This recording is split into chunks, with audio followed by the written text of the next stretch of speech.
Namaskar Mitro, welcome to Facts and Figures. Today, let's talk about the Khmer Rouge. Friends, the Khmer Rouge was a brutal regime that ruled Cambodia under the horrific leadership of Marxist dictator Pol Pot from 1975 to 1979. Pol Pot's attempts to create a Cambodian master race through social engineering ultimately led to the deaths of more than 2 million people in the South Asian country. Those killed were either executed as enemies of the regime or died from starvation, disease, or overwork. Historically, this period, as shown in the film The Killing Fields, has come to be known as the Cambodian Genocide. Cambodia, as we all know, is surrounded by Thailand, Laos, Vietnam, and the Gulf of Thailand. Although Pol Pot and Khmer Rouge didn't come to power until the mid-1970s, the roots of their takeover can be traced back to the 1960s, when a communist insurgency first became active in Cambodia, which was then ruled by a monarch. Throughout the 1960s, the Khmer Rouge operated as armed wing of the Communist Party of Kampuchea, the name the party used for Cambodia, operating primarily out of remote jungles and mountain areas in the northeast of the country near its border with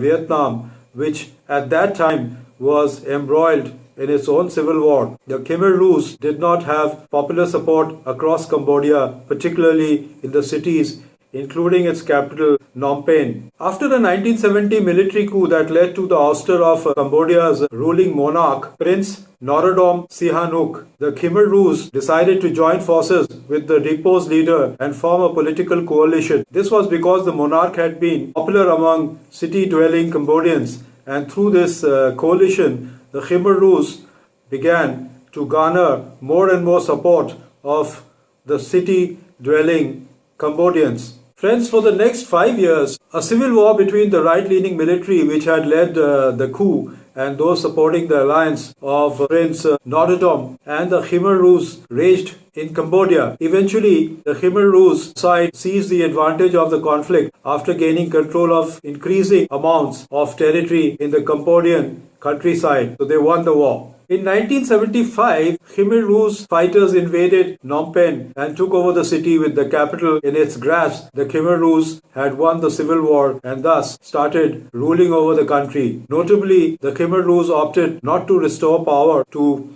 Prince Norodom, but instead handed over power to Pol Pot, leader of the Khmer Rouge, and Prince Norodom was forced to live in exile. As a leader of the Khmer Rouge during days of insurgent movement, Pol Pot had come to admire the tribes in Cambodia's rural northeast. These tribes were self-sufficient and lived on the goods that they produced through subsistence farming.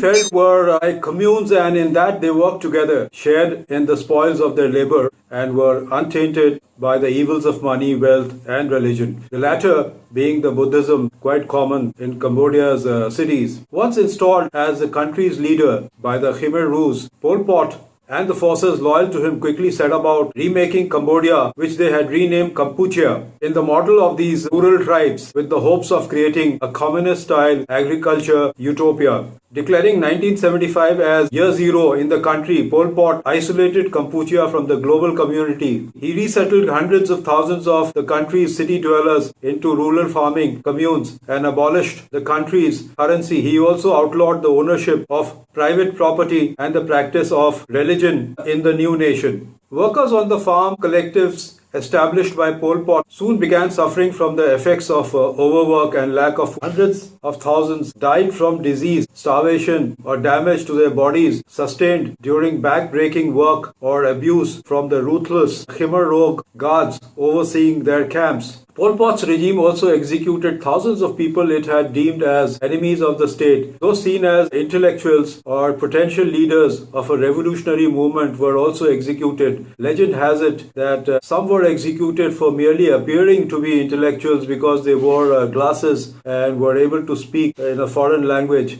As part of this effort, hundreds of thousands of educated middle-class Cambodians were tortured and executed in special centers established in the cities, the most infamous of which was Tuol Sleng Jail in Phnom Penh, where nearly 17,000 men, women and children were imprisoned during the regime's 4 years in power in what became to be known as the Cambodian genocide. An estimated 1.7 to 2.2 million Cambodians died during Pol Pot's regime. Later, the Vietnamese army invaded Cambodia in 1979 and removed Pol Pot and the Khmer Rouge from power after a series of violent battles on the border between the two countries. Pol Pot had sought to extend his influence into the newly unified Vietnam, but his forces were quickly rebuffed. After the invasion, Pol Pot and his Khmer Rouge fighters quickly retreated to remote areas of the country, where they remained active as an insurgent group, albeit with declining influence. Vietnam retained control of the country with a military presence for much of the 1980s, even over the objections of the United States. Over the decades since the fall of the Khmer Rouge, Cambodia has gradually re-established ties with the world community, although the country still faces a lot of problems, including widespread